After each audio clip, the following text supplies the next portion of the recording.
This is me. Not the grown woman, but the little boy. Yeah, you get it. And this is my Uncle Joe. So who is my Uncle Joe? Well, his full name is Joseph Watkins, but he's Joe to many and Joejay to even more.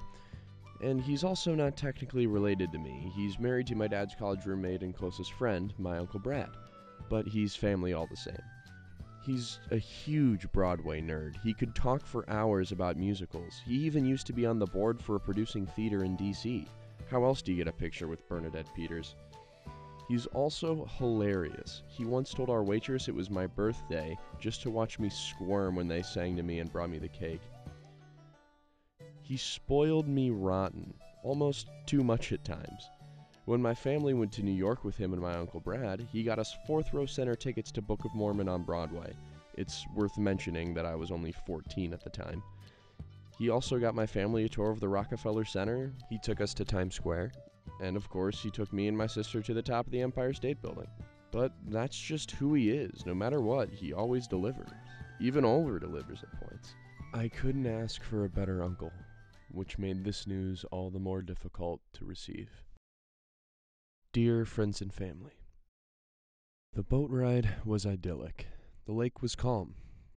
Jay and I stood by each other and held hands and remarked that we were so fortunate to be in such a place. We kissed and told each other I love you. Then the wind picked up suddenly and the water became choppy. Akbar took some water into his lungs and started to struggle a bit. Joe saw what was happening and sensed that it was becoming serious, and with no regard for his own safety, Jay jumped in to help. Jay called my name a couple of times. I will hear that call as long as I live. I jumped back in with a life ring and got it to them, but Jay was already becoming unconscious. We got back to the boat and the three of us pulled him out of the water, but I could already tell he was gone.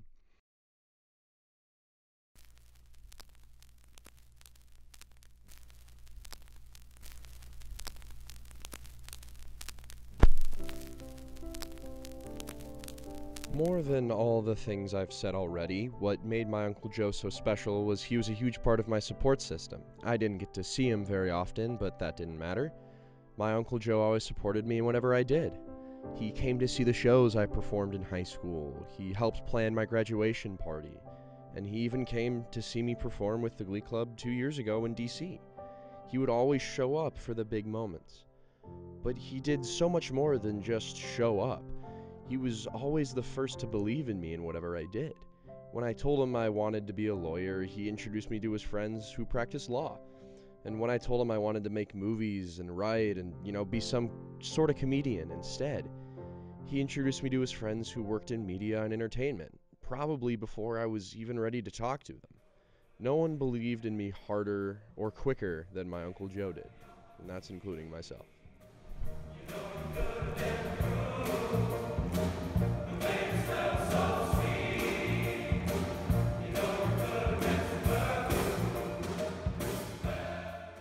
For whatever reason, in everything I do, but especially in the things that I love doing, there's a large part of me that tells me I'm not good enough.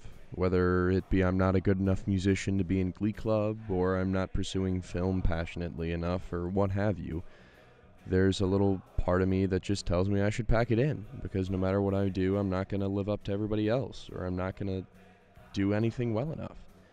It sucks, and honestly, it's paralyzing at points. It's like walking through glue. Every step takes just a little more effort than it should, and every action takes a little more strain until eventually you just cave. That's kind of how it feels for me when I try to be creative or perform. Don't get me wrong, I love doing it. There are few things in life better than stepping on a stage with your closest friends or seeing a film through from script to screen. It's just a struggle when no matter what you do, a part of you is already thrown in the towel.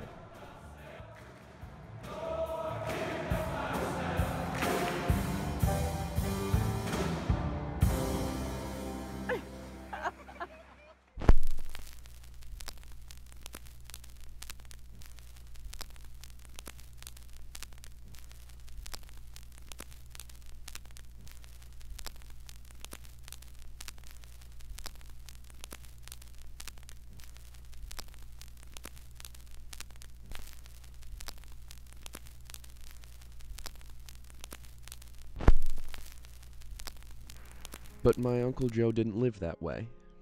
He was proud of who he was and what he did. I'm sure he had his moments of self-doubt or sadness, but he lived confidently.